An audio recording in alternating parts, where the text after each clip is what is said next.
तकरीर मेरी शुरू हो रही है। तकरीर का उन्वान है अल्लाह ने इंसान को क्यों पैदा किया।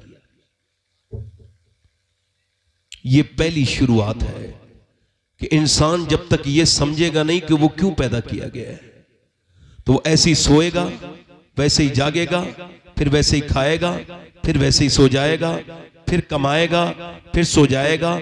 अगर सिर्फ खाने कमाने के लिए पैदा करना होता अल्लाह ने तो जानवर बहुत थे, इंसान तेरी क्या जरूरत थी।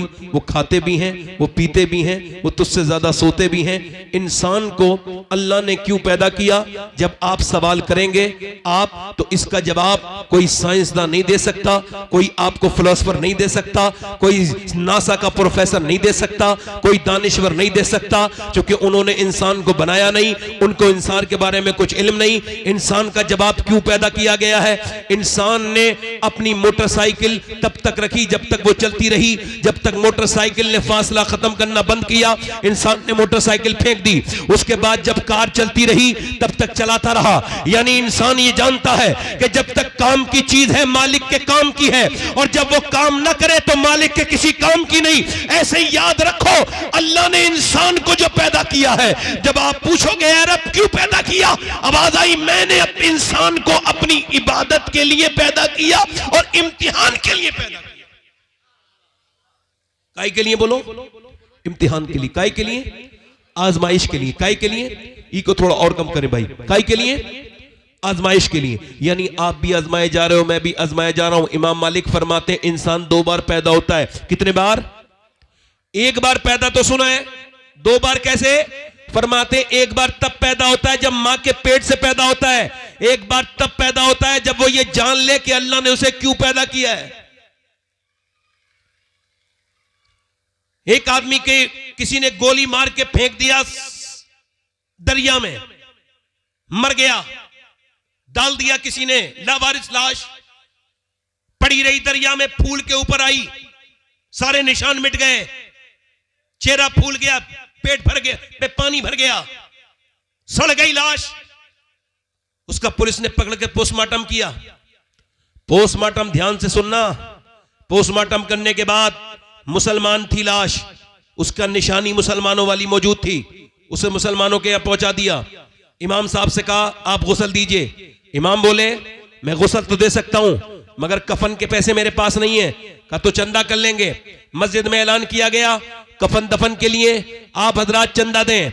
कोई 10 रुपए लाया, कोई 3 रुपए लाया, कोई 5 रुपए लाया, जिसकी जैसी हैसियत थी। 2 घंटे चंदा हुआ, तब कफन के और उसके लकड़ियों के पैसे और तख्तों के पैसे और उसके इकट्ठे हुए।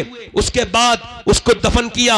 ना कोई नमाज जनाजा में रोया, ना उसका जनाजा उठा तो कोई रोया, क्योंकि वो तो लावारिस लाश थी।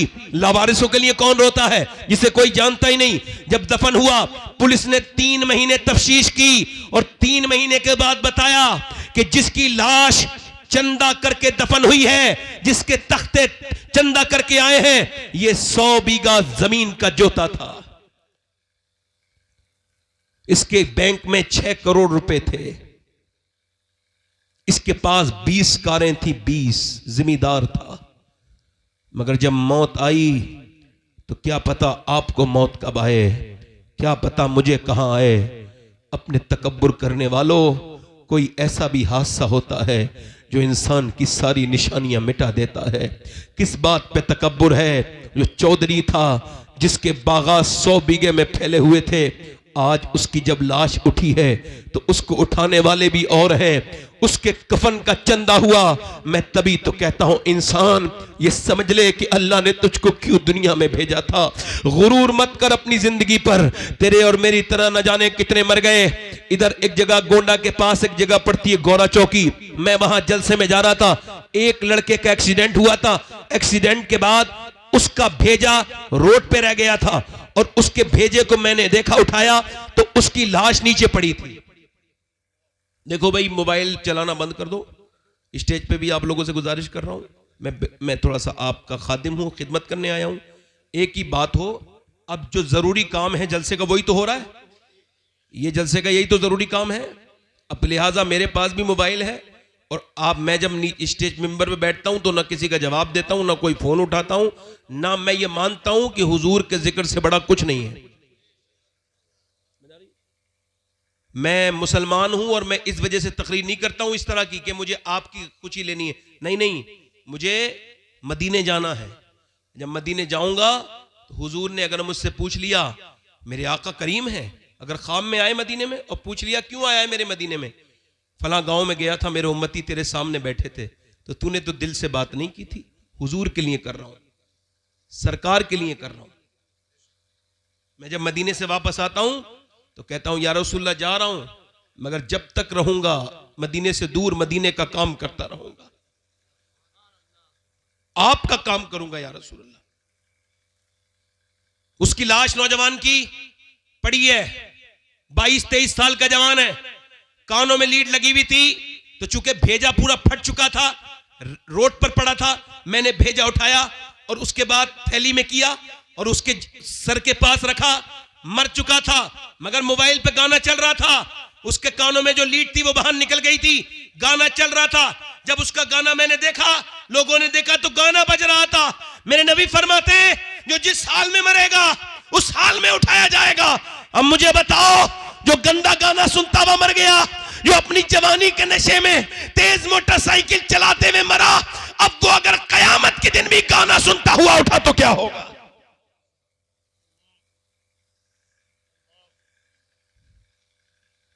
इंसान ने ये समझ लिया कि यूं ही पैदा कर दिया गया। ना ना मेरे दोस्त, ना ना। उमर कहते थे या अल्लाह, काश उमर की माँ उमर के हक में बांझ होती, काश उमर उमर ना होता, एक दिन का होता। ये आखिरत का हिसाब व किताब, ये कब्र और हश्र के मामलात कितने सख्त हैं, चूंकि तुम्हें आपको और मुझे पता नहीं, इस वजह से डरते नहीं। मेरे दोस्त, मेरे भाई, इस तरफ देखो, मेरी अम्मी आयशा फरमाती हैं, जरा गौर करो, आज ऐसे ही वक्त गुजरता चला जा रहा है, कोई चौराहे पे वक्त गुजार गया, कोई मेरी बहन बेटी अम्मियां बुराइयां करने में वक्त गुजार दिया, कुछ गीबत करने के लिए वक्त है औरतों के पास, मर्दों के पास, चौराहे पे बैठ के बातें करने का वक्त है, मगर अल्लाह का जिक्र करने का वक्त नहीं। मेरे नबी फरमाते हैं जन्नत में जब जन्नती चले जाएंगे और जब उनको जन्नत दे दी जाएगी तो जन्नतियों को कोई अफसोस नहीं होगा। ये मुझे बताओ, जन्नत अल्लाह जिसे दे देगा उसे कोई अफसोस होगा? नहीं नहीं, मगर जन्नतियों को भी एक अफसोस होगा। नबी से अर्ज की या रसूलल्लाह वो क्या? का वो ये अफसोस करेंगे जिस मालिक ने हमें जन्नत दी है, काश दुनिया में जो वक्त हमने खराब किया उसी मालिक को याद कर लिया होता, उसी रब को याद कर लिया होता जिसने जन्नत से हमें नवाजा है, जिसने जन्नत से हमें नवाजा है। मगर आज मेरा दोस्त गाफिल है। सूरज निकलता है तो कहता है इंसान आज मैं निकल गया हूं, जो तुझको करना हो वो कर ले, मैं आज आया हूं, आज के बाद नहीं आऊंगा। जब दिन डूबता है तो कहता है मैं गया, अब हिसाब के दिन आऊंगा, आज के बाद नहीं आऊंगा। सुबह हुई, शाम हुई, मौत के करीब चलते चले जा रहे हैं, लम्हा व लम्हा कब्र के करीब होते चले जा रहे हैं। ऐ मेरे दोस्त तौबा कर ले, ऐ मेरे भाई तौबा कर ले। आजा मेरे भाई, ये समझ ले अल्लाह ने तुझको क्यों पैदा किया, ये समझ ले। मैं आपको बताऊं, अपने पड़ोसी मुल्क में एक लड़का गाना गाता था, गाना गाते गाते मशहूर हो गया, 16 साल की उम्र में गाना गाते गाते बड़ा आदमी बन गया। उसने मर्सिडीज गाड़ी जीती, फिर दूसरी मर्तबा जीती, तीसरी मर्तबा जीती। उसने पैसे कमाए, दुनिया में घूमने लगा, वर्ल्ड टूर किया, उसके रियाल में, धर्म में, यूरो में, और उसने पाउंड में, डॉलर में रुपया कमाया। इतनी दौलत कमाई, एक शहर में एक घर, दूसरे शहर में दूसरा घर बनाया, 2 घर बन गए उसके। और 2 घर बनने के बाद अपनी मर्जी की लड़की से शादी की, नौकर चाकर पीछे, फोन, गाड़ियां, दौलत, शोहरत। 23 साल की उम्र में गाना गा रहा था, विदेश में गाना गाते गाते गिर गया। हसीन लड़का था, होश में आया, अस्पताल में था, चेकअप हुआ तो पता लगा दोनों गुर्दे खराब हो गए, दोनों गुर्दे। अल्लाह ना करे किसी के गुर्दे खराब हो। जब गुर्दे, अभी मुझे एक जवान लड़का मिला था, उसकी उम्र भी ज्यादा नहीं थी, उसने बताया कि मेरे गुर्दे खराब हैं। अभी आपके यहाँ मैं आया था और पता चला उसके बाप ने उसको गुर्दा दिया, तब उसकी जान बची। किसी का तो हो जाता है, इधर देखो, ये हाथ की नस फड़क रही थी काशीपुर के पास एक लड़के की। मैंने पूछा क्या हुआ? रो के बोला मेरे दोनों गुर्दे खराब हैं और मेरा बाप सारी जमीन बेच के लगा चुका। मेरा बाप ने सब कुछ, मगर मेरे गुर्दे ठीक नहीं होते। कहता है एक हफ्ते में एक बार डायलिसिस होता है। डायलिसिस क्या होता है? पूरा खून निकाला जाता है, यानी जिसके गुर्दे खराब हैं उसका डायलिसिस 25,000 रुपए 30,000 रुपए महीना कहां से आदमी देगा? घर बिका, मकान बिका। आप में से कितने लोग यहां बैठे हैं जिन्होंने दिल से बताना, जिन्होंने 2 रकात नमाज पढ़ी हो जिंदगी में? अगर नहीं पढ़ी हो तो जाके पढ़ लेना, वुजू करना, अल्लाह के सामने कहना ऐ मेरे मालिक मेरे गुर्दे ठीक है, तेरा शुक्र है। जरा गौर तो करो आप। मुझे कश्मीर में टेलीफोन आया तकरीर करने के लिए। मैंने कहा मेरे पास वक्त नहीं। उन्होंने कहा जो आपकी तकरीर सुनना चाहते हैं ये कैंसर पेशेंट हैं और ये चाहते हैं कि आखिरी बार आपकी तकरीर सुन लें। मैं गया, उसको कैंसर था, वो अब तो इंतकाल भी कर चुका है। सलीम नाम था, दाढ़ी थी, मेरे कहने से दाढ़ी रखाई थी। मैंने पूछा क्या हाल है सलीम भाई? कमरे के अंदर। कहने लगा अल्लाह का शुक्र है। मैंने कहा मैंने सुना है आपको कैंसर है। कैंसर की वजह से तो शुक्र है, कुछों को अचानक अटैक से मौत आ जाती है, किसी को दिल का दौरा पड़ जाता है, कोई एक्सीडेंट में मर जाता है। मगर मैं अपने करीम और रहीम रब का कैसे शुक्र अदा करूं कि मुझे 2 महीने पहले डॉक्टर ने बता दिया कि तू मरने वाला है। अब जब 2 महीने के बाद अंधेरी कब्र में जाना है तो मैं तो एक कमरे में नहीं रह सकता, अंधेरी कब्र में कैसे रहूंगा? तो उसके सामने फूट के रोता हूं रात को। मैंने जब तक कैंसर की खबर नहीं सुनी थी तब भी नमाजें पढ़ी थी, मगर जब से कैंसर की खबर सुनी है अब बड़े आंसू निकलते हैं। सजदों में बड़ा मजा आता है। बगैर आंसुओं का सजदा क्या सजदा है? सजदा तो आंसुओं वाला है। बगैर मजे का सजदा क्या सजा है, क्या सजदा है? कभी सरवा सजदा तो मैं हुआ कहीं तो जमीन से आने लगी सदा, तेरा दिल तो है सनम आशना, तुझे क्या मिलेगा नमाज में? तूने कभी अपने रब को रब नहीं कहा। ये मुझे बता, मैं तुझसे पूछता हूं मेरे दोस्त, मैं तुझसे पूछने आया हूं। हाँ मेरे जवान, तुझसे ही पूछने आया हूं। वो रोक के कहता है सैयद साहब मैं अपने रब के सामने रोता हूं, अल्लाह 2 महीने के बाद मैं कब्र में जाऊंगा, मैंने गुनाह बड़े किए हैं, छुप छुप के मुझे माफ कर देना। हाय जरा गौर तो करो, सोचो तो देखो तो। एक आदमी को अस्पताल में भर्ती किया गया, उसको सांस लेने में दिक्कत हो रही थी और जब सांस लेने में दिक्कत हुई, जब उसको अस्पताल में भर्ती किया गया, 1.5 दिन में ठीक हो गया। बिल आया 90,000 का। डॉक्टर को देख के रोने लगा। डॉक्टर ने कहा बड़े मियां पैसे ज्यादा लग रहे हैं, कम कर दूं? कहा नहीं पैसे की बात नहीं है, अल्लाह ने इतना नवाजा है कि दोनों तेरे पूरे अस्पताल खरीद सकता हूं, खड़े खड़े यहां से उठूंगा मैं नहीं, पूरा अस्पताल खरीद दूंगा। कहा फिर रोते क्यों हो? कहा इस वजह से रो रहा हूं, सांस लेने में दिक्कत हुई, 1.5 महीने तेरी 1.5 दिन तेरी सांस से मैंने, तेरी हवा से मैंने सांस लिया, तेरी मैंने ऑक्सीजन से सांस लिया, तेरी मशीन से। तूने 90,000 का बिल बैठा दिया, मगर कभी मैंने सोचा ही नहीं, 80 साल का बूढ़ा हूं, अल्लाह की हवाओं में सांस ले रहा हूं। मैंने कभी सोचा ही नहीं सांस लेना कितनी बड़ी अल्लाह की नेमत है। जाओ अस्पतालों में, कॉस्मोस में जाके देखो, जाओ साई में जाके देखो, अस्पतालों में सांसें नहीं आ रही, लोगों को वेंटिलेटर पे पड़े हैं, उन्हें रोज देखने अस्पतालों में जाया करो, कब्रिस्तान जाया करो। नेक तकरीरों से नहीं बनोगे, अपने अंजाम को सोचोगे तब बनोगे। कि आखिर देखो तो बीमार कैसे दुआ करता है मुझे सेहत मिल जाए। अल्लाह अकबर। मेरे दोस्त ये बता, तेरा गुर्दे का इलाज हुआ तूने लाखों लगा दिए, तेरा दिल का इलाज हुआ तूने लाखों लगा दिए, तेरा शुगर का इलाज हुआ लाखों लगा दिए। अरे जिसने तुझे गुर्दे का इलाज किया उसे लाखों दे दिए, जिसने गुर्दे दिए हैं उसके सामने कभी सजदा भी नहीं किया, उस रब को कभी करीम भी नहीं कहा, कभी कहा ही नहीं 2 रकात नमाज पढ़ के अल्लाह तेरा शुक्र है। याद रखो मेरे दोस्तों, मेरी बात याद रखना। इस नाक को सुने, इधर देखो मेरी तरफ गौर करो, ये मेरा पॉइंट नोट करो आप लोग। ये नाक है, नाक, नाक के अंदर एक बारीक सा बाल है, ये इसके अंदर रग है, रग बाल से बारीक, उसको दूरबीन से देखता है डॉक्टर तब नजर आती है,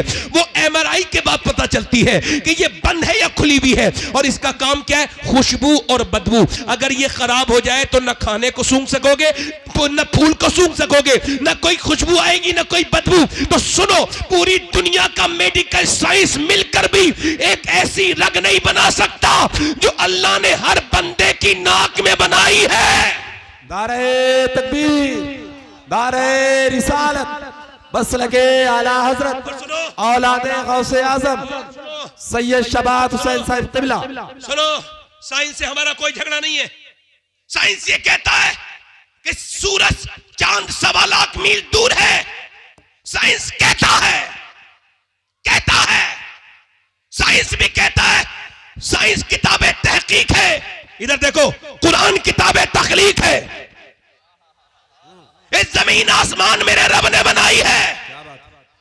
सुभान अल्लाह, सुभान किसी ने लोगों ने खुदाई का दावा किया, मगर आज तक किसी ने यह दावा नहीं किया जमीन मैंने बनाई, आसमान मैंने बनाया, या इंसान मैंने बनाया। वो अकेला मेरा रब है जो दावा करता है जमीन भी मैंने बनाई है, आसमान भी मैंने बनाया। सुभान अल्लाह, सुभान अल्लाह। अगर आप अपने रब को नहीं पहचानोगे जिंदगी बेकार है। जब तक समझोगे नहीं रब कौन है, कौन है जमीन और आसमान का मालिक, कौन है बोलो। मैं क्या आपसे क्या अर्ज कर रहा था, वो नौजवान जो गाने गाता था, अब उसकी तबीयत खराब हुई, डायलिसिस हुआ, एक मकान बिका, दूसरा बिका, गाड़ियां बिक गई, रिश्तेदार छोड़ गए। गरीबों की रिश्तेदारी कम हो जाती है, अमीरों की बढ़ जाती है। बोलो गलत बात है या सही है? सुनो, जनाजे तो गरीबों के बड़े सुनसान निकलते हैं, अमीरों को छींक आ जाए भीड़ लग जाती है। मेरे नबी फरमाते हैं मेरा एक उम्मती बीमार हो जाए और कोई अल्लाह की रजा के लिए उसे देखने जाए, फरमाते मेरे आका जब तक वापस नहीं आता मेरा उम्मती 70,000 फरिश्ते उसके लिए दुआए मगफिरत करते रहते हैं। जरा जोर से बोलो, हम जैसे गुनहगार लोग और बीमारी पे किसी को देखने जाएं तो 70,000 फरिश्ते दुआए मगफिरत करें। ये कितनी बड़ी बात थी, मगर गरीबों को कोई देखने नहीं जाता। ओ मेरे दोस्तों, कोई गरीब अमीर नहीं, मेरी तरफ देखो, मैं आपसे पूछता हूं, उसने लोगों को टेलीफोन किया मगर पैसे किसी ने नहीं दिए उसे। कल तक तो लोग उसके साथ तस्वीर लेना चाहते थे। क्या शोहरत पे तकब्बुर है, क्या जमीन पे तकब्बुर है? अल्लाह ने नवाजा है तो गुरूर मत करना, किसी पे अपना धौंस मत जमाना, बल्कि अल्लाह ने नवाजा है तो मस्जिद में जाना और सजदा करके नाक रगड़ना अल्लाह के सामने और कहना मालिक मैं इस लायक नहीं था। अपने पुराने वक्त को याद करना, किसको वक्त को याद रखना? पुराने वक्त को याद रखना और कहना मालिक मैं इस लायक नहीं था, तूने मुझे नवाज दिया, मेरी हस्ती ये नहीं थी। अगर ऐसे कहोगे तो अल्लाह बहुत नेमतें बढ़ाएगा। वो तकब्बुर करने वालों को पसंद नहीं करता। वो सुनो, उसकी मौत करीब आने लगी। वो नौजवान जो कल तक बड़े गाने गाता था, मौत करीब आई, बीवी ने देखा रो रहा है, चेहरा काला हो गया। कहा क्यों रोते हो? कहा मैं अपनी बीवी को जीते जी बेवा देख रहा हूं और अपने बच्चों को यतीम देख रहा हूं। मैं सोच रहा हूं कि आज सबने मेरा साथ छोड़ दिया, मैंने जिन्हें गाने सुनाए उन्होंने मेरे फोन उठाने बंद कर दिए। मैं सोच रहा हूं अल्लाह ने आवाज दी तो गाने गाए, और जब मेरा बुरा वक्त आया लोगों ने छोड़ दिया। अगर गानों के बजाय मैंने नबी की नाते पढ़ी होती तो मेरा ये हाल नहीं होता, मेरा ये हाल नहीं होता। मगर मियां आंख तब खुलती है जब बंद होने वाली होती है। इससे क्या फायदा? आज ले उनकी पनाह, आज मदद मांग उनसे। मेरे दोस्त, इम्तिहान का मतलब क्या है? तू सुबह फजर का वक्त है, तू सो रहा है नौजवान, नींद ने बड़े अच्छे से अपने तेरे पर कब्जा जमाया हुए है और बिल्कुल सर्दी भी बड़ी सख्त है। तू लिहाफ के अंदर से अपना एक हिस्सा भी निकालना नहीं चाहता, बल्कि तू दबा रहा है, किधर से हवा आती है उधर से भी अपना कपड़ा दबा रहा है। मगर अचानक अजान की आवाज हुई। क्या आवाज आई? अजान की आवाज। अब सुनो नौजवान, सुनो मेरे दोस्त, अजान की आवाज आई, लिहाफ में गरमाई है, तू उठा, नमाज पढ़ने जा रहा हूं। नफ्स ने कहा आराम कर, सो जा, सर्दी बड़ी है, पढ़ लेना। ईमान ने कहा नहीं, नमाज अगर एक बार कजा हो गई तो कितनी बार उसको कजा पढ़ लो मगर अदा नहीं हो सकती। आए है, मैं आपको बताऊं, मैं अपनी बात कर रहा हूं, मुझे दुनिया में सबसे बेहतरीन काम यही लगता है कि नमाज को उसके वक्त में पढ़ लिया जाए। और मैंने नमाज की जितनी बरकतें देखी, अभी देखो चल रहा है ना, कितना चला ये वो दुनिया भर की चीजें, फला पकड़ लेंगे, नमाज नहीं पढ़ने देंगे। इस हाल में भी अल्लाह गवाह है कि मैंने हर जगह नमाज पढ़ी, एयरपोर्ट से लेके मुझे आज तक किसी ने टच तक नहीं किया। चूंकि मैं ये जानता हूं, मैं जिसके सामने झुक रहा हूं ना, वो दिलों का भी मालिक है, इंसानों का भी मालिक है। आपने कभी सोचा ही नहीं ऐसा? हम तो दुनियादार बने रहे। फजर का वक्त है, अल्लाह फरमाता है हदीस कुदसी है, मैंने इंसान को पैदा किया तो उसके साथ अपने दुश्मन नफ्स को भी पैदा किया। यानी मेरा नफ्स मेरा भी दुश्मन, अल्लाह का भी दुश्मन। नफ्स अल्लाह का दुश्मन। नफ्स कह रहा है आराम कर ले, ईमान कह रहा है उठ जा। नफ्स कह रहा है सो जा, सर्दी बड़ी है। ईमान ने लिहाफ फेंक दिया, और फेंकने के बाद ईमान ने लिहाफ फेंकने के बाद ईमान आगे बढ़ा। उसने फिर ईमान ने ठंडे पानी में अपने हाथ डाल दिए, अब ठिठरते हुए वुजू करके मस्जिद में गया कांपता हुआ, और अपनी नाक लगड़ दी। जैसे ही नाक सजदे में लगी है, फरिश्तों ने आवाज दे दी, आज ये बंदा अपने नफ्स पर कामयाब हो गया, इसने अपनी जिंदगी का ये वक्त कामयाब किया। जिंदाबाद। जवाब नहीं बहुत। अब उसके बाद आया, तवज्जो करो, उसके बाद वो निकला, तवज्जो करो, और उसके बाद नाश्ता करके निकल रहा था। एक लड़की निकल के जा रही थी, बड़ी खूबसूरत, बड़ी हसीन। एक नजर पड़ी, एक नजर माफ है, मगर वो लड़की बाहियात थी, बेहुदा थी, बेगैरत थी, बेशरम थी, बहुत ज्यादा शैतान की एजेंट थी। उसका जिस्म, अब वो कह रहा है इसका नफ्स देख ले, लड़की हसीन है, कपड़े बड़े खराब पहन रही है, देख ले। इसने नहीं मानने का, नहीं देखूंगा। नफ्स कह रहा है, नफ्स कुत्ता है ना, भौंक रहा है, देख ले देख ले। ईमान कह रहा है नहीं देखूंगा। मेरे नबी ने फरमाया आंखों का भी जिना होता है, सिर्फ आंखों का भी जिना होता है। नबी फरमाते हैं आंखों का जिना ये है, आंखों से देखा जाए, यानी आंखें ये मेरी हैं।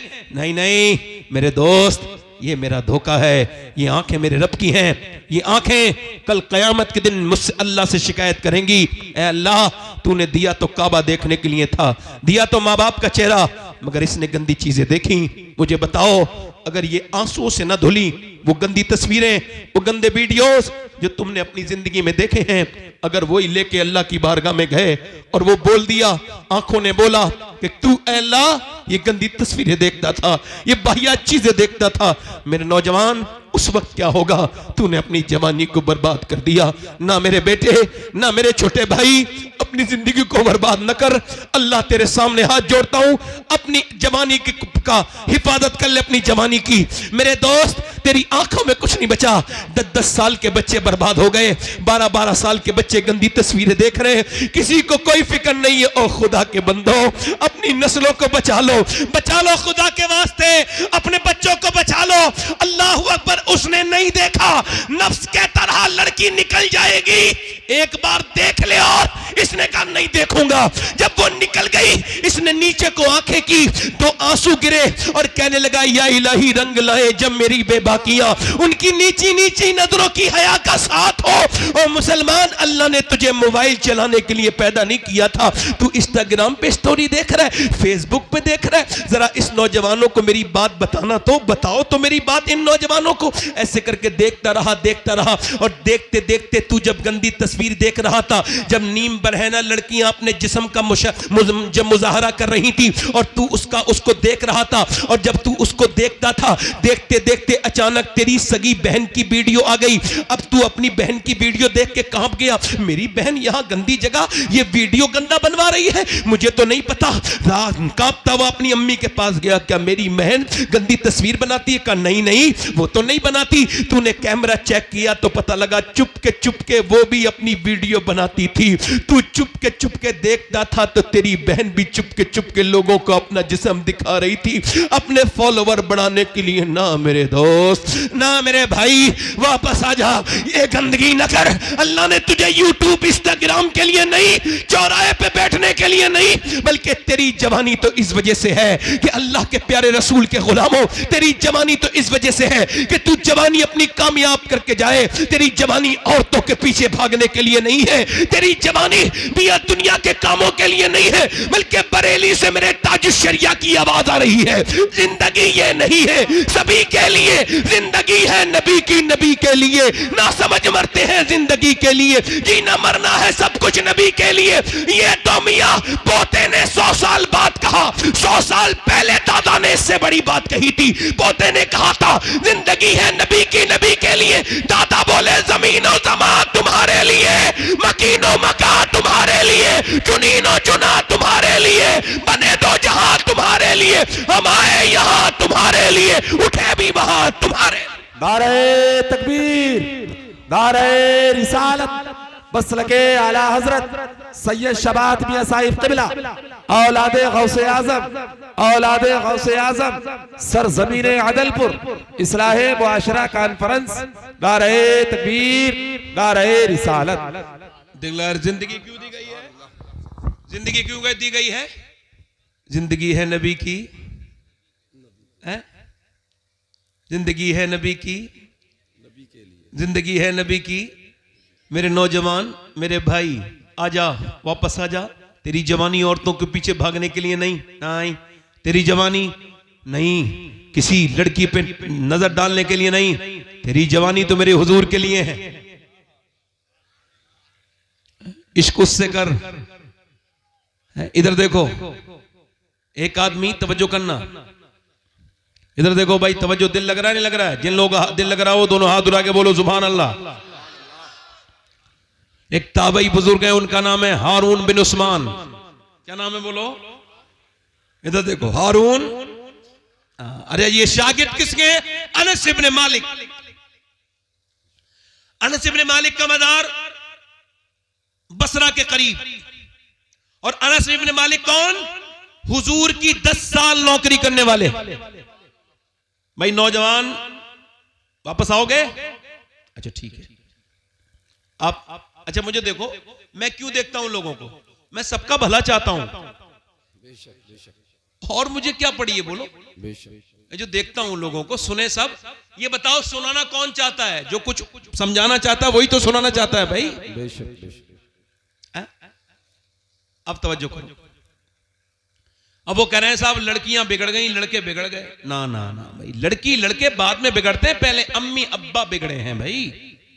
आपने ये पहले कैसे कह दिया कि लड़की लड़का बिगड़ गए? पहले तो अब्बा अपने घर में बड़ी सी टीवी लाया। तजर्बा है आपको इस बात का? नहीं। मेडिकल साइंस ये कहता है कि बच्चा पेट के बाहर असर नहीं लेता, मां का पेट के अंदर से लेता है। ये मेडिकल साइंस अब कह रहा है।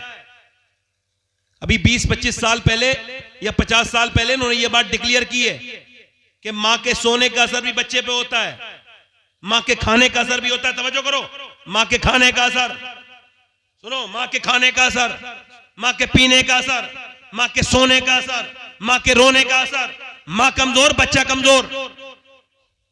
मां ताकतवर, बच्चा ताकतवर। बोलो यही उसूल है नहीं? डॉक्टर कहते हैं टेंशन मत लेना, टेंशन लोगी तो बच्चे पे असर हो जाएगा। बल्कि ये जो अपनी बीवियों को मारते हैं इनके लिए बता रहा हूं, अभी रिसर्च हुआ है। ये जो बीड़ियां पीते हैं, बीड़ियां, इन्हें भी बता देना। ये जो सिगरेटें पीते हैं इन्हें भी बता देना। जो सिगरेट अपनी बीवी के सामने, हामला के सामने पिए और बीड़ी पिए, उसका बच्चा ज्यादातर जो है वो दिमाग के मामले में वो बहुत कमजोर पैदा होता है। ये जहर है, किसी का छोड़ा हुआ धुआं अगर नाक में आ जाए तो।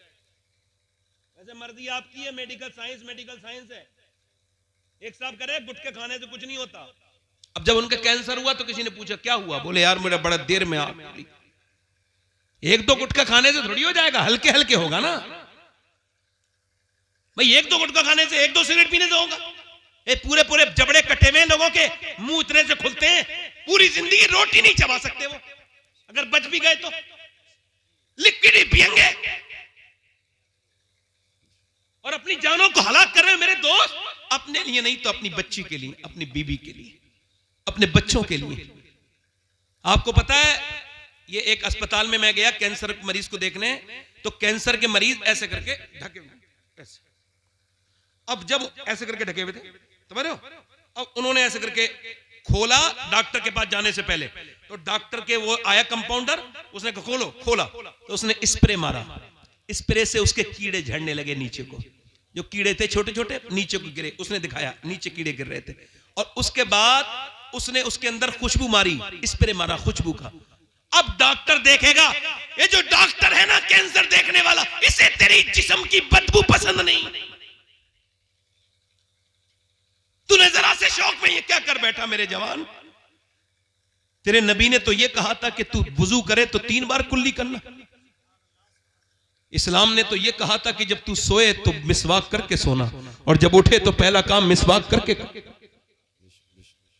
और तूने अपने मुंह में ये गंदी चीजें रख ली, तू गुटखे खा के सो गया। ओ मेरे दोस्त, नहीं नहीं मेरे भाई, नहीं। मैं क्या कह रहा था, मां बाप का असर पैदा होने के बाद नहीं। हॉवर्ड ने रिसर्च किया कि बच्चे पागल कौन हो जाते हैं? पैदा पागल होते हैं पैदा होते ही। वो बेकार होते हैं।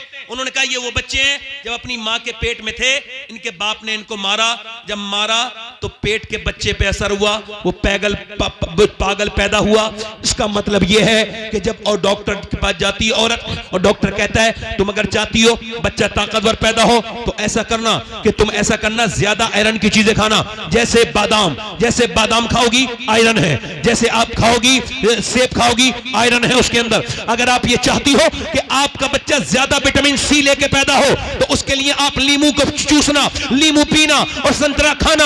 आप ये चाहती हो बच्चे के अंदर विटामिन डी बढ़े तो ज्यादा अमरूद खाना, और धूप में बैठने से विटामिन डी बढ़ती है। और मेरी बहनें सुने कि जब अल्लाह का बनाया हुआ सेब, संतरा, अनार, अमरूद अगर मां खाए तो बच्चे पे असर हो जाए, तो क्या अल्लाह का कुरान मां पढ़ेगी तो बच्चे पे असर नहीं होगा? क्या बात है, नारे तकबीर, बोलो तो सही। नारे रिसालत, बहुत खूब, बहुत खूब, जवाब नहीं, बोलो होगा। इधर देखो ये पानीपत है, पानीपत ज्यादा दूर तो नहीं अपने यहाँ से ऐसे ही होगा 250 किलोमीटर। पानीपत दिल्ली से 80 किलोमीटर है, 90। वहां एक बच्चा पैदा हुआ, 1 दिन रोया, 2 दिन रोया, 3 दिन रोया, 4 दिन रोया। 1 हकीम, 2 हकीम, 3 हकीम, 4 हकीम, 5 हकीम, हकीमों ने देखा ठीक नहीं हुआ। 1 महीने के बाद फखरुद्दीन बहाउद्दीन जकरिया मुल्तानी के दामाद गुजर के गए। उन्होंने जब आवाज सुनी कहने लगे ये बच्चा रो नहीं रहा है, का फिर अल्लाह को याद कर रहा है, वली है अल्लाह का वली पैदा हुआ ये बच्चा। लोगों ने कहा कैसे? कहा जाके घर दिखाता हूं। पहुंचे, कोई है? बाप निकल के आया, जी ये आपका बच्चा रो रहा है? कहा मेरा ही बच्चा है। कहा ये वली है? का दिमाग ठीक है? न सोया है न सोने दिया है, वली कह रहे हो? डॉक्टरों के पास लेके पागल हो गया। कहा मेरी गोद में लाके दो, उसे परेशान ना करो। गोद में लाके दिया, एक कान में कुछ पढ़ के दम किया, सुनना अल्लाह तुम्हें औलादे दे तो ख्याल रखना बीबी क्या कर रही है। जब उसके पेट में बच्चा है तो कानों में एक कुछ पढ़ के सुना, दूसरे में कुछ पढ़ के फूका, दम किया, बच्चा खामोश। कहने लगे साहब क्या पढ़ दिया, दवाइयों से ठीक नहीं हुआ, आपने कानों में क्या पढ़ के दम कर दिया? अल्लाह बाद में बताऊंगा, पहले ये बताओ क्या इसकी मां कुरान की हाफिजा है? कहा इसकी मां का नाम जमाल फातिमा है, उमर फारूक आजम की नस्ल से है। वो 24 घंटे में एक कुरान खत्म कर देती है, यानी 24 घंटा पूरा नहीं होता इसकी मां का कुरान पूरा हो जाता है। वो बुजुर्ग बोले तो सुनो, जब ये अपनी मां के पेट में था ना तो उसने उठते बैठते चलते फिरते रोटी बना के ऐसा कुरान पढ़ा कि पेट के अंदर बच्चे की कुरान सुनने की आदत हो गई। जब बच्चा पैदा हुआ मां जचगी में गंदगी में चली गई, कुरान उसने पढ़ा नहीं। बच्चे को कुरान की भूख लग रही थी, तुम 1 महीने से दवाइयां खिला रहे थे, मैंने एक कान में एक आयत पढ़ी, दूसरे में दूसरी पढ़ी, बच्चा खामोश हो गया। उसी बच्चे का नाम शरफुद्दीन बू अली शाह कलंदर पानीपती है। सुनो, जब मां पानीपत में कुरान सुना है तो बच्चा पानीपत में बू अली शाह कलंदर बनता है, और जब मां मदीने में कुरान सुना है तो बेटा करबला की जमीन पर सर कटने के बाद नेज़े पे चढ़ के कुरान सुनाता है और कहता है मां अगर फातिमा होती है तो बेटा हुसैन। नारे तकबीर, हाथ उठा के नारे तकबीर, नारे रिसालत, मसलके आला हजरत उलमाए अहले सुन्नत औलादे गौसे आज़म सैयद शबात हुसैन साहिब क़िबला। ये कुरान तो इस कौम ने जने कहां रख दिया? ये कुरान तो मेरे नबी का सबसे बड़ा मौजज़ा। सुभान अल्लाह, बहुत बहुत कुरान, जो कौम कुरान को नहीं पढ़ेगी उसे बर्बादी से कोई नहीं रोक सकता। मियाँ का दिया हुआ तावीज 3 बार उसमें मोम जामा हो गया। मैं किसी मियाँ का मुखालिफ नहीं, एक जगह में मियाँ लोगों के खिलाफ बोल रहा था, खराब मियाँओं के खिलाफ, तो अच्छे मियाँ बुरे मान गए। मैंने कहा चोर की दाढ़ी में तिनका। मियाँओं का तावीज इधर देखो, कहां चले भाई? अच्छा आना, मैं कयामत तक यहीं बैठा हूं, दुरूद शरीफ पढ़ लीजिए आप लोग। मतलब 1 घंटा आदमी बैठ नहीं सकता, खत्म कर दूं भाई? दिल लग रहा है? लग रहा है दिल? हाँ बोलेंगे नूर भाई, आपको ट्रेन भी पकड़वाएंगे, बोलेंगे, जोर से बोलो सुभान अल्लाह, दिल लगा के बोलो। मैं क्या अर्ज कर रहा था, मैं इधर देखो, अब वो मियाँ का तावीज तो मोम जामा करके लगा दिया गले में, और उसको तो खूब इतर भी लग रहा है, और जो हुजूर का कुरान था उसको अलमारी में रख दिया। उसकी तो जुमे के दिन भी गर्द नहीं छुटी। हाय हाय यार, उस जमाने थे। इधर देखो, कुरान तो वो चीज है, ये उलमा बैठे हैं। कुरान तो एक गैर मुस्लिम लड़की की एक मुसलमान लड़की दोस्त थी बचपन में, तो वो मुल्लानी के यहाँ कुरान पढ़ने जाती थी तो वो भी इसके साथ जाने लगी। खैर हल्के हल्के उसने नाजरा पढ़ लिया कुरान पूरा। गैर मुस्लिम की लड़की ने, तवज्जो है कि नहीं? जी जी, ध्यान से सुनना। गैर मुस्लिम की लड़की ने नाजरा कुरान पढ़ लिया। उसने हल्के हल्के हल्के हल्के चुपके चुपके अपनी पड़ोसन के साथ, अपनी सहेलन के साथ कुरान को हिफ्ज भी कर लिया। यानी एक गैर मुस्लिम की लड़की, मैं कौम का नाम नहीं ले रहा हूं, हालात ठीक नहीं है, मगर सुन लो, गैर मुस्लिम लड़की, बुतों के पुजारी उसके घर वाले, मैं तुम्हें कुरान का मौजज़ा दिखा रहा हूं। कुरान को जो छोड़ दिया ना, ये कुरान को छोड़ना इस कौम की तबाही बन गया। जरा मैं सही कह रहा हूं तो बोलो जरा। वैसे मैं किसी के बोलने से फर्क नहीं पड़ेगा, मुझे पता है मैं बात सही कह रहा हूं। अगर कोई मुझे दाद नहीं देता तो मुझे उसकी अकल पे अफसोस होता है, अपनी तकरीर पे अब नहीं होता। हाँ, वो जमाना था, अपडेट हो गया हूं। तो वो जो है कि नहीं, कुरान पढ़ते पढ़ते वो लड़की जवान हो गई। उसका रिश्ता बड़े कट्टर आदमी के साथ हुआ जो मुसलमानों से बड़ी नफरत करता था। जब बारात आने लगी, शादी का वक्त ठहर गया, तो उसने अपनी उस्तादनी से कहा, उस्तादनी आपा, मैंने कुरान हिफ्ज़ तो कर लिया और दिल में मैंने कलमा भी पढ़ लिया है, मगर अगर मैंने बता दिया तो मेरे घर वाले मुझे मार देंगे, मेरे घर वाले मुझे। तो उसने कहा कि तू शादी कर, जाओ उसके साथ, गैर मुस्लिम के साथ, अल्लाह तेरा इंतजाम करेगा और तू जिस कुरान की हाफिजा है वो खुद तेरी हिफाजत करेगा। कुरान, सुभान अल्लाह, सुभान अल्लाह। वो गैर मुस्लिम के साथ चली गई। उसकी उस्तादनी ने तोहफे के नीचे छुपा के कुरान रख दिया और कहा, मैं ये चाहती हूं ये मेरी शागिर्द वहां जाकर इस कुरान को खोले।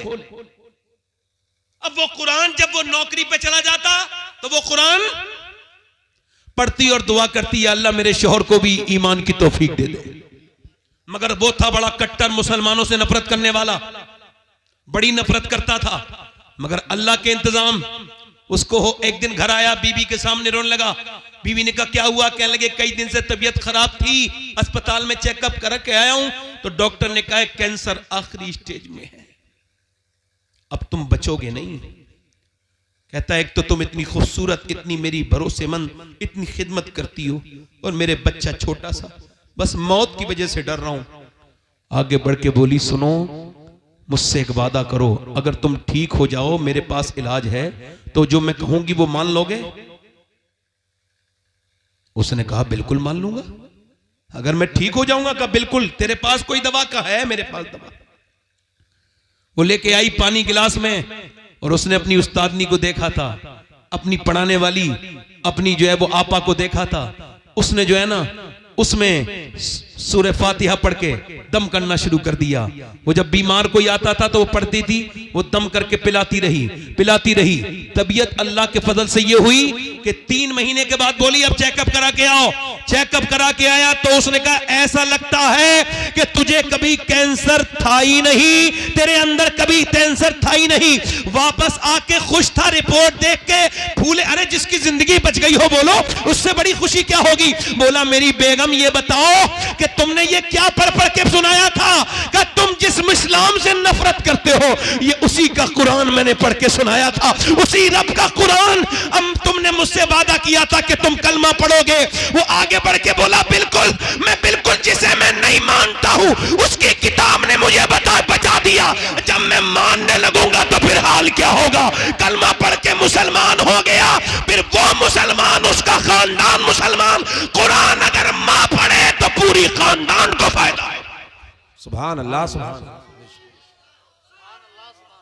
या रसूल।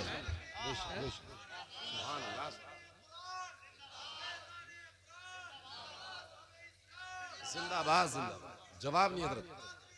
इमाम गजाली ने फरमाया जितना जिसका दिल साफ होगा वो उतनी कुरान की तिलावत करने वाला होगा।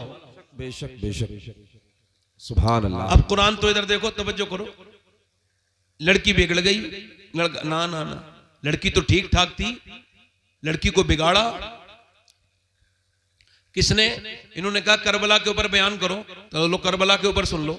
इधर देखो, अगर 6 महीने की बच्ची, 6 साल की लड़की के सर पे दुपट्टा रख दो, ईमान से कह रहा हूं जान दे देगी, मगर बड़े होकर दुपट्टा नहीं हट सकता उसके सर से।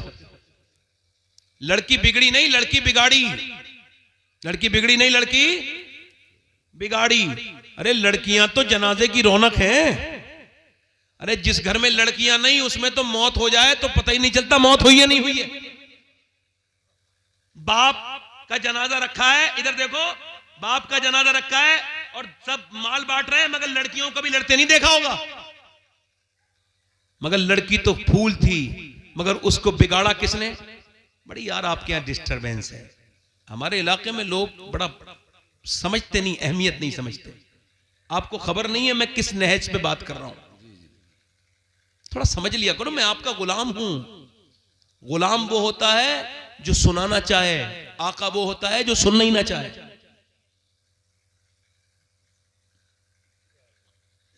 खादिम हूं, आपका खिदमत करने आया हूं।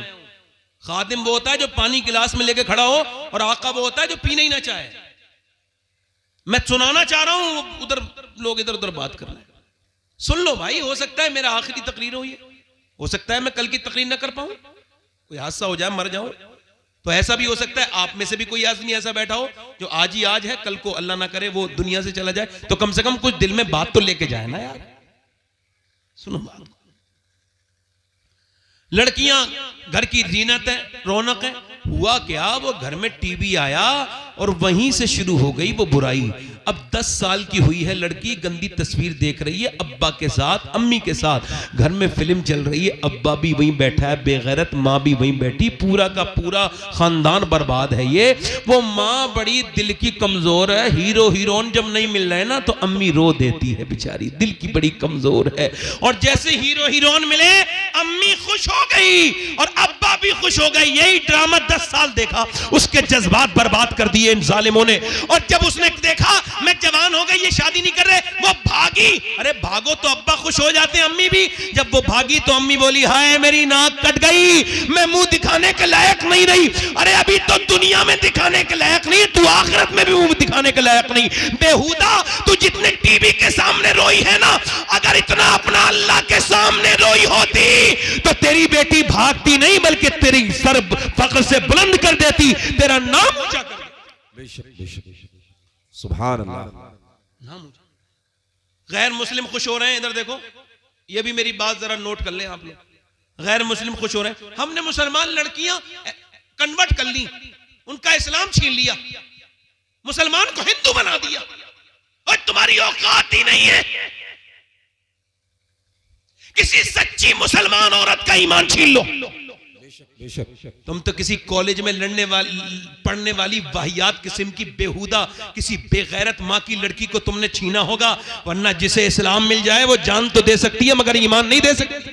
बेशक बेशक, मुझे भी बड़ा अफसोस होता है कि गैर मुस्लिमों घर चली गई, मैं रोता तक हूं इस बात पर, मगर फिर भी ये बात कह रहा हूं, जिसे सही मानों में इस्लाम मिल जाए वो जान दे सकती है मगर ईमान, जान दे सकती है मगर ईमान। ये जितनी भागने वाली हैं, एक लड़की गैर मुस्लिम के साथ गई थी, मैंने उससे पूछा था ये बता सैयदा फातिमा को जानती है? बोली ये कौन है? हंसना नहीं। मैंने पूछा सैयदा खतीजा को जानती है? बोली मुझे नहीं पता कौन है, बस वो तो तुम्हारा स्कूल जानती थी। इस्लाम जो जान जाए, मैं कह रहा हूं दूर मत जाओ, प्रैक्टिकल देख लो। इस्लाम जो कबूल कर ले वो जान देता है, ईमान नहीं। तुम फिलिस्तीन को देख लो, फिलिस्तीन में 7,000 बच्चे, कितने? 10 साल से कम उम्र के बच्चे शहीद हुए। कितने? 7,000। माएं जब उठा रही हैं लाश अपने बेटे की ना, तो किसी का हाथ आ रहा है, किसी का पांव आ रहा है। आप भी बच्चे वाले हो, मैं भी बेटा वाली हूं, बेटे मेरे भी बच्चे हैं। तुम्हारे 5 साल के 2 साल के बच्चे को ऐसे उठाओ तो किसी का हाथ आ रहा है, किसी का सर उड़ गया। एक एक ब्रेड पे एक एक ब्रेड पर 3-3 लोग दावेदार हैं एक एक ब्रेड पर। हजारों लोग शहीद हो गए, किसी को तकलीफ नहीं है। कोई इदारा फलस्तीनियों के बारे में कुछ नहीं कहेगा क्योंकि वो मुसलमान है, नबी का कलमा पढ़ते हैं। किसी को तकलीफ किसी को नहीं होगी मगर गुंबद खजरा के मकी को होगी। मेरे नबी फरमाते हैं, मेरे उम्मती जब तेरे पाँव में कांटा लगता है तो मुझे तकलीफ होती है। फरमाया था मेरे हुजूर ने, मदीने के हालात बिगड़े सहाबा तो मुल्क के शाम चले जाना। अर्ज की हुजूर जब शाम के हालात बिगड़े का तो फिर मेरी उम्मत के लिए दुआ कर देना, मेरी उम्मत पे बड़ा सख्त वक्त होगा। कैसा सख्त वक्त है उम्मत के ऊपर। 57 मुल्क तमाशा देख रहे हैं मुसलमानों की। उनके मोहल्ले के मोहल्ले पूरे खत्म कर दिए गए, उनके पास पीने को पानी नहीं। मगर उन औरतों का जब मैंने बयान सुना है, अपनी बहनों का, बेटियों का, ये जो अपनी आदि आस्तीन के कपड़े पहनती हैं, मेरी मुसलमान उन तक मेरी ये बात पहुंचाना तुम्हें खुदा का वास्ता है। उन तक बताओ जो अपने बेडरूम में बैठी हुई अपने आप को बंबई की हीरोइन की तरह बनाना चाहती है, उसको बताना। जिसने सर से दुपट्टा फेंक दिया, जिसने नबी से मोहब्बत का रिश्ता तोड़ दिया, जिसने नबी से अपना नाता तोड़ लिया, उस बहन को, मेरी बेटी को बताना। उस 10 साल की बच्ची को बताना जिसने इंस्टाग्राम पे बाल खोल के स्टोरी बनाना शुरू कर दी है।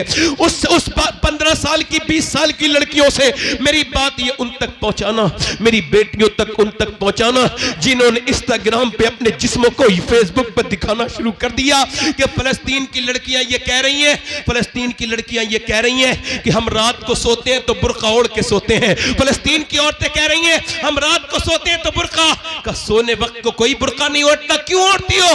का इस वजह से ओढ़ते हैं कि जब बम गिरता है तो घर हमारे मलबे में तब्दील हो जाते हैं। हम ये चाहती हैं कि जब हमारे ऊपर बम गिरे और हम जब मलबे में दबें और जब हमारी लाशें निकलें तो बेपर्दा नहीं होनी चाहिए, पर्दे में होनी चाहिए, बेपर्दा नहीं होनी चाहिए, पर्दे में। ऐ फिलिस्तीनियों तुझे सलाम हो, ऐ फिलिस्तीन की गाजा पट्टी की मेरी बहनों, तुमने तो हमें जीने का सलीका सिखाया मगर हम सीख न सके, हम सीख न सके। तुमने तो बहुत सिखाया मगर हम सीख न कह सके। हाय ये दुनिया लग गई। क्या समझते हो ये दिल लिए फिर रहे हो? ये कैसा दिल लिए फिर रहे हो जिस दिल में बिल्कुल दर्द ही नहीं है? ये कौन सा दिल है? ये तो जानवर से भी सख्त दिल है जिसमें किसी का दर्द नहीं। मुसलमान वो है, मेरे नबी ने फरमाया मेरी उम्मत एक जिस्म की तरह है। अगर एक जगह जिस्म में तकलीफ हो तो पूरा जिस्म मुतासिर हो जाता है। अगर किसी भी दुनिया का मुसलमान परेशान हो तो अगर तेरे दिल में परेशानी नहीं हुई तो तू फिर सही मानों में मुसलमान नहीं, तू फिर वो मोमिन नहीं जिस पर अल्लाह का इनाम उतरने वाला है। ओ मेरे दोस्त, मैं तुझसे ही पूछता हूं मेरे भाई, चल वो फिलिस्तीन की लड़कियां अपनी जगह, क्या तू अपनी बहनों को पहना सकता है दुपट्टा? क्या तू अपनी बेटी को पहना सकता है दुपट्टा? मैं तुझे बताता हूं, करबला की बात सुनना चाहते हो? सुनो। 6 साल की है ज़ैनब। कितने साल की बोलो? 6 साल। 6 साल की ज़ैनब। मैं खत्म कर रहा हूं, थोड़ी देर और सुन लीजिए। कुरान पढ़ रही है। हजरत अली कहते हैं मेरी शादी हुई। किसकी शादी हुई बोलो? हजरत अली। किसकी शादी हुई? हजरत अली। कितनी? किसकी शादी हुई? हजरत अली की। हमारे यहाँ शादियां होती हैं, जैसी होती हैं सबको पता है, बात नहीं करनी चाहिए। मगर इतना याद रखना, अपनी बहन बेटी को बेपर्दा ले जाने वालों, तुम कोई नेक शरीफ नहीं हो, दयूस हो। नबी ने फरमाया जो अपने घर की औरतों को बेपर्दा रखे वो दयूस है, जन्नत की बू भी नहीं सूंघेगा।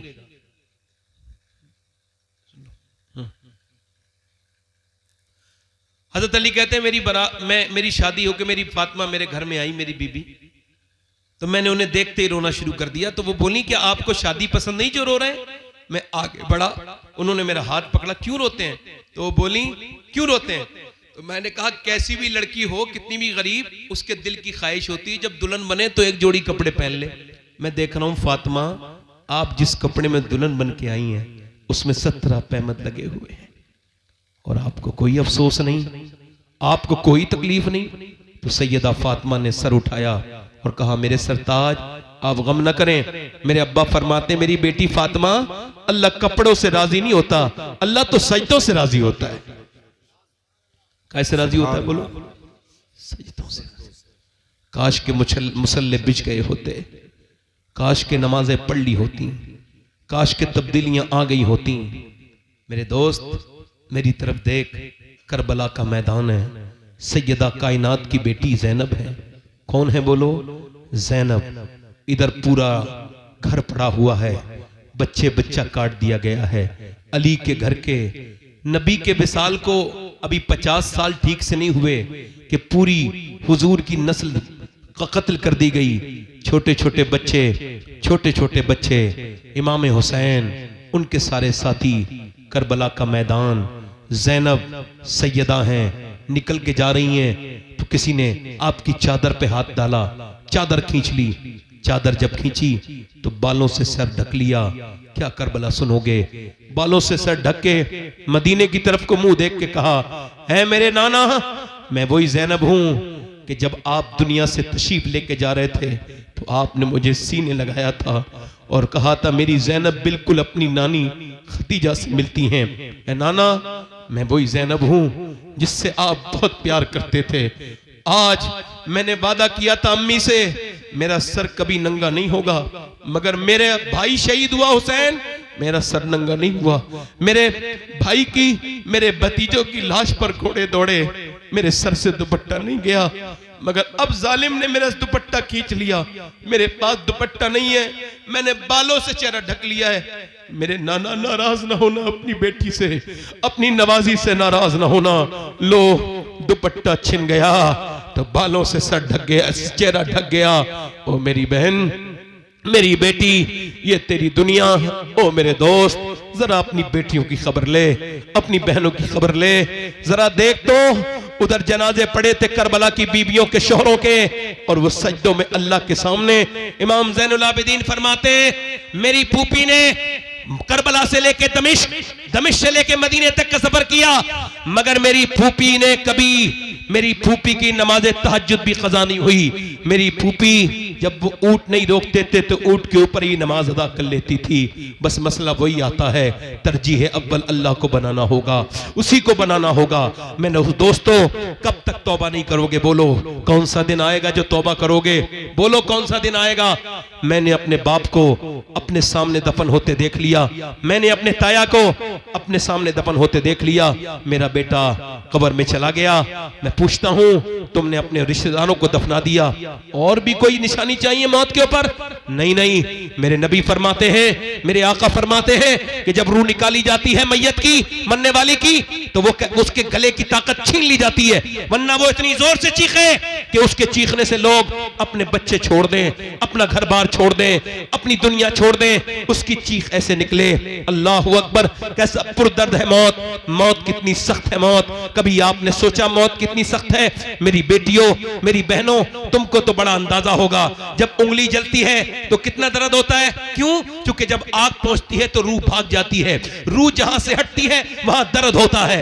जरा गौर करो, जब रूह निकलती होगी तो कितनी तकलीफ होती होगी, पूरे जिस्म से रूह निकलती होगी तो कितनी तकलीफ होती होगी। हजरत सैयदना ईसा अलैहिस्सलाम अपनी मां मरियम की कब्र पे जाते हैं और कहते हैं, मेरी मां मरियम, मैं अब मुर्दे जला लेता हूं, तू कहे तो तुझे जिंदा करूं। अंदर से आवाज आई, ना मेरे बेटे ईसा, मेरी रूह निकली थी, इतनी तकलीफ हुई थी, उसका एहसास अभी तक हो रहा है, उसका एहसास अभी तक हो रहा है। हजरत उमर फारूक आजम, कोई है उमर फारूक आजम के टक्कर का यहां पर? तो फिर क्यों नहीं डरते? उमर कौन? मेरे नबी ने फरमाया, मेरे बाद कोई नबी होता तो मेरा उमर होता। फरमाया, मेरा उमर जब ईमान लाया तो आसमान के फरिश्तों ने खुशियां मनाई। हजरत उमर के मारी गए चाकू, जब मारा चाकू, फट गई आंत, दूध पिया, आंत से निकल गया। बेटे से बोले, वक्त मौत का करीब है, सर रख दे जमीन पे। नहीं रखा। ओए अब्दुल्ला, सर जमीन पे रख दे। नहीं रखा। अब्दुल्ला, सर जमीन पे रख दे। ओ बेटे रख दे। सर जमीन पे जब रखा तो अपनी नाक आपने मिट्टी में रगड़ी और कहा, ऐ अल्लाह, लोग कहते उमर ये है, उमर वो है, मगर उमर तो तेरी बारगाह का मुजरिम है। अगर उमर तो तेरी बारगाह का मोहताज है, मौत का वक्त है, अगर तूने आज उमर को न बख्शा तो उमर बर्बाद हो जाएगा, उमर बर्बाद हो जाएगा, उमर बर्बाद हो जाएगा। हाय उमर! कौन उमर? हजरत अली आए, बोले, या उमर तुम क्यों रोते हो यार? मैंने नबी से सुना है कि तुम्हारा घर जन्नत में है। तुम्हारा महल सुनहरा है, इतना खूबसूरत महल है कि मेरे नबी को पसंद आया था। अली तुम गवाही दोगे? मैं भी गवाही दूंगा, मेरा बेटा हसन भी गवाही देगा। ओ मेरे दोस्त, याद रखना जो भी आपने किया है सब लिख गया है, एक एक चीज को वो देख रहा है। वो समीउन बसीर भी है, वो अलीमुल खबीर भी है, वो अल्लामुल गुयूब भी है। वो देख रहा है, वो सुन रहा है, वो जान रहा है। एक औरत मूसा अलैहिस्सलाम के जमाने में, आखिरी रिवायत, अपने मूसा अलैहिस्सलाम के जमाने में एक आदमी के पास आई, कहने लगी मेरे बच्चे भूखे हैं, बड़ी प्यास, भूख है मेरे बच्चों को, कुछ दे दे। उसने कहा मैं तो औरतों का शौकीन हूं, तुझे पसंद करता हूं, रात गुजार, जिस्म पे इख्तियार दे दूंगा। उसने कहा सुन, अपना जिस्म बेचने नहीं आई, वापस गई, मगर फिर आई, कहने लगी मेरे बच्चे बेहोश होने लगे, मजबूर हूं, दे दे, रात को आ जाऊंगी, जो तेरा दिल चाहे कर लेना। तो ठीक है, पैसे लेके चली गई, खिला पिला के शाम को आई, रात को बैठी थी, जब बैठी थी ना इसके करीब कमरे में, ये इसके करीब गया जिना करने के इरादे से, हाथ जब लगाया ना, हाथ जब लगाया तो कांपने लगी और फिर उसके पसीने आए। और क्यों रोती है? पैसे नहीं मिले क्या? ड्रामा करती है? का सब कुछ पैसे नहीं होते, ईमान भी कुछ होता है। का क्या मतलब? का मेरे बच्चे अगर भूखे ना होते तो मैं कभी नहीं आती। मेरा ईमान यह है कि जब मैं नमाज पढ़ती हूँ, सजदा करती हूँ, तब भी मेरा अल्लाह देखता है, और जब मैं जिना कर रही हूँ तब भी मेरा अल्लाह देख रहा है। मेरे दोस्त, मेरे नौजवान, तुझको इस बात का एहसास ना हुआ कि तू जब गलत जगह गया, किसी लड़की को गलत जगह लेके गया, किसी होटल में, किसी रूम में, तो किसी ने न देखा, मगर अल्लाह ने तो देख लिया ना तुझे, रब ने तो देख लिया ना तुझे। बोल, तुझे अल्लाह की शर्म नहीं? मेरे नबी फरमाते हैं, मेरा अल्लाह फरमाता है मेरे महबूब, मैं अगर जानी जिना करने वाले को माफ भी कर दूं, वैसे वो करीम है, मगर फरमाता है, हदीस कुदसी है मेरे महबूब, मैं जिना करने को माफ भी कर दूं और अगर उसे जन्नत भी दे दूं तो जन्नत में अपना दीदार नहीं कराऊंगा, यानी वो अपना दीदार नहीं कराएगा। इन आंखों से देखोगे जिससे गंदे नजारे देखे थे, तुम्हारे मेरे नफ्स ने मुझे बर्बाद कर दिया। इस नफ्स को पहचानो। ऐ दो नौजवानों, अपने नफ्स की ख्वाहिशों में बर्बाद ना हो जाओ, ना ना ना, अपना वकार बनाओ, अपने आप को मजबूत करो, अपने ईमान और अकीदों को। मोहल्ला रूम कहते हैं, एक चूड़ी बेचने वाला चूड़ी बनाता था सुनार सोने की, उसने एक औरत को बुलाया और उसने जो है ना अपनी, उसका बच्चा कोई नहीं था, उसने एक लड़का ले लिया, लड़का 20 साल का हो गया, एक औरत को चूड़ी पहना के घर आया। बीबी ने कहा कौन सा गुनाह किया है? कोई नहीं। दरवाजा नहीं खोलना जब तक बताओगे नहीं। बोला एक लड़की का हाथ पसंद आ गया था औरत का, मैं पकड़े रहा थोड़ी देर, फिर सोचा अल्लाह देख रहा है, छोड़ दिया। कहा अंदर आ जा, मैंने जिसे अपना बेटा बना के पाला है ना 20 साल, आज उसने मेरा गंदे तरह से हाथ पकड़ा, गंदे तरह से हाथ लगाया। मैं समझ गई मेरे आदमी ने किसी के ऊपर हाथ डाला है जिस्म पर, किसी की इज्जत पर, तो आज मेरे घर में भी हाथ डल गया। वो आदमी कांप के बोला है अल्लाह मेरी बेटी मेरी बीबी की हिफाजत कर ले। हमें भी सोचना चाहिए नौजवानों, ना ना ना मेरे दोस्त, अपनी जवानी बर्बाद न कर, ना मेरे दोस्त, अपने रब से डर। ऐ मेरे भाई, वो औरत रोने लगी, इतना रोई, कह लगी मेरा बच्चा अगर भूखे ना होते, कह लगी है मेरे रब माफ कर देना अपनी बंदी को, अगर मेरे रब मेरे बच्चे भूखे ना होते तो कभी ना आती। रोई, रोके, वो उसका दिल धुल गया। बोला तुझे मैं अपनी बहन बनाता हूं, पैसे दिए, वो तो चली गई, वो चली गई, वो तो चली गई, मगर वो जो था ना, वो बोला मालिक एक दिन आई थी, हाथ तक नहीं लगाया, मैं कितना गुनहगार हूं, मैंने कितनी इज्जतों पे डाके डाला है, मैंने कितनी इज्जतें लूटी हैं, सजदे में गिर गया और इतना रोया, सो गया। सुबह को दरवाजे पे दस्तक हुई, दरवाजा खोला, का कौन? आप बताओ आप कौन? का मेरा नाम तो ये है, का मैं अल्लाह का नबी मूसा हूं, अल्लाह ने तुझे सलाम भेजा है। लगा मूसा चेक कर लो, मैं इस इलाके का सबसे वाहियात गुंडा इंसान हूं, मैंने बहुत इज्जतें लूटी। रोया भी है तू? कहा कितना? रात रोया हूं, पूरी कहानी सुना के बोला, मेरी पूरी आंखें भीग गई थी। का कितनी? पूरा चेहरा। मूसा बोले तेरा तो पूरा चेहरा भीग गया था, मगर अल्लाह फरमाता है ऐ मेरे बंदे, तू गुनाह चाहे कितने भी कर ले, मगर इतना रोले सच्चे सच्चा कि तेरी आंख का आंसू तेरे गाल तक आ जाए, मैं सारे गुनाह माफ कर दूंगा, सारे। ये दोस्त, ये रिश्तेदार, ये अजीज, ये हाथ झाड़ के आ जाएंगे कब्र में, मिट्टी और कोई काम नहीं आएगा मेरे दोस्त, कोई नहीं आएगा। हाथ उठा के बताओ कितने हुजूर के नाम पे गर्दन कटा सकते हो, कितनों को मौत की फिक्र है? हाथ उठा के बताओ, दोनों हाथ उठा के बोलो हुजूर के नाम पे कौन कौन गर्दन कटा सकता है? दोनों हाथ उठा के बोलो इंशाल्लाह। हाथ गर्दन कटा दोगे? नीचे हाथ कटा। एक दूसरे की तरफ ना देखना, मुस्कुराना नहीं। जो गर्दन कटा सकता है कुछ भी कर सकता है, कुछ भी कर सकता है ना। एक दूसरे की तरफ ना देख। कितने लोग ऐसे हैं जो गर्दन भी कटा देंगे और आज से मेरे नबी के नाम पे पूरी दाढ़ी भी रखा लेंगे। इस महफिल में खड़े हो जाए, खड़े हो जाए। जो नबी के नाम पे दाढ़ी रखा है वो खड़ा हो जाए। एक दूसरे की तरफ ना देखें, मुस्कुराए ना। जो पूरी दाढ़ी रखा है अपने नबी के नाम पर वो खड़ा हो जाए। आपके दाढ़ी है, जिसके दाढ़ी ना हो वो आज से कौन है जो अपने नबी के नाम पे दाढ़ी रखाएगा? नौजवान है कोई आशिक रसूल? देखो आप एक दूसरे की तरफ ना देखो, मेरी तरफ देखो, मेरी तरफ देखो जरा। अब बताओ कौन है ऐसा आशिक रसूल जो आज से अपने नबी की सुन्नत को जिंदा करेगा? है कोई? कोई ना बोले और कोई साम ना बोले। नहीं, जो आज से रखा है वो खड़ा हो जाए, जो अपने नबी के नाम पे है। कोई आशिक रसूल? हर नबी के दाढ़ी, हर वली के दाढ़ी।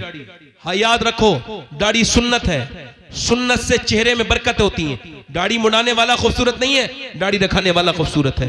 कोई इस महफिल में आशिक रसूल हो, नौजवान कोई एक, जो आज से अपने नबी के नाम पे पूरी दाढ़ी रखाने की नियत करे, वो इस महफिल में खड़े होकर कहे आज तक जिया था सभी के लिए, आज से जीऊंगा नबी के लिए। है कोई आशिक रसूल? सुभान अल्लाह। इस महफिल रसूल में है कोई आगे पीछे से दीवाना हुजूर का? देखो मुझे कोई अफसोस नहीं है। आ जाओ, आ जाओ, बाहर आ जाओ, निकल के बाहर आ जाओ। देखो आप लोग डरा मत करा करो कि मियाँ की इज्जत खराब हो जाएगी। जो पूरी दाढ़ी रखा है वो बाहर निकल के आ जाए भाई। आ जाओ, आ जाओ। सुभान अल्लाह, सुभान अल्लाह। आइए, उन्हें आने दो भाई, आने दो। सुभान अल्लाह। नारे तकबीर, नारे रिसालत। पूरी दाढ़ी रखाने वाला बाहर निकल के आए।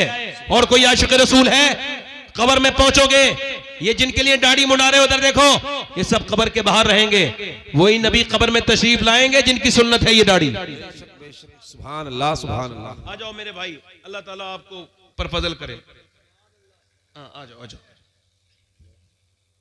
आ जाओ, आ जाओ। सुभान अल्लाह, सुभान अल्लाह। नारे तकबीर। मैं देखो आज तो मैं इनको हाथ डाल रहा हूं, कब्र में जब जाएंगे तो मेरे नबी खुश होंगे इंशाअल्लाह। सुभान अल्लाह, सुभान अल्लाह।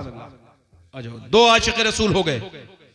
सुभान अल्लाह। खड़े रहना, खड़े रहना भाई, अभी जाना नहीं, खड़े रहना। नारे तकबीर, नारे रिसालत, या रसूल अल्लाह। कोई तीसरा आशिक रसूल है जो सुन्नत रसूल के लिए बाहर निकले? सब दफन करके लौट जाएंगे, याद रखना। जिनको चेहरा दिखाने के लिए दाढ़ी मुड़ाते हो, दाढ़ी रखाने वालों सुनो मेरी बात याद रखना, सब छोड़ के चले जाएंगे, कब्र में मेरे नबी का दीदार होगा। सुभान अल्लाह। दाढ़ी कटाना मुंडाना एक बराबर है। एक मुट्ठी दाढ़ी जो रखा है वो खड़ा हो जाए, जिसकी छोटी दाढ़ी हो वो भी खड़ा हो सकता है। जो खड़ा होगा उसको अल्लाह अजर देगा, बदला देगा। हुजूर की महफिल है, दो खड़े हो गए। मेरी बख्शिश के लिए तो कोई ना खड़ा होता, मेरा कहना ही अगर कबूल कर ले अल्लाह तो काफी था। बेशक, बेशक। एक साहब कह रहे थे आपको डर नहीं लगता कोई नहीं खड़ा होगा तो बेइज्जती हो जाएगी? मैंने कहा बंदे की अभी कोई इज्जत ही नहीं है। बंदे की इज्जत उस दिन होगी जिस दिन ईमान पे खात्मा हो जाएगा। बाकी मेरी नजर में कोई इज्जत ही नहीं। बस मौत के वक्त ईमान नसीब हो और ईमान पे मर जाओ, यही इज्जत है। सारी इज्जतें उसे मिली जो ईमान बचा के ले। कोई तीसरा आशिक रसूल है? सुभान अल्लाह। तीसरा है कोई आशिक रसूल? आ जाओ नौजवान। अच्छा, मैं इस लड़के के लिए दुआ भी कर रहा था दिल दिल में, या अल्लाह ये खड़ा हो जाए। ये तीसरा आशिक रसूल हो गया, सुभान अल्लाह। पूरी दाढ़ी रखाने वाला। मैं इस दुनिया के लिए मत रखाओ, ये दुनिया तो छोड़ देगी, छोड़ो। चौथा कोई आशिक रसूल है? महफिल रसूल में 4 यार का मानने वाला इमाम हुसैन का आशिक। उठो इमाम हुसैन का तकरीर सुनने वालों, आ जाओ, करबला वालों के नाम पे खड़े हो। कोई चौथा आशिक रसूल है? सुन्नत, आ जाओ, बाहर आ जाओ निकल के। सुभान अल्लाह, सुभान अल्लाह, सुभान अल्लाह। दिल लगा के जरा बोलो सुभान अल्लाह। सुभान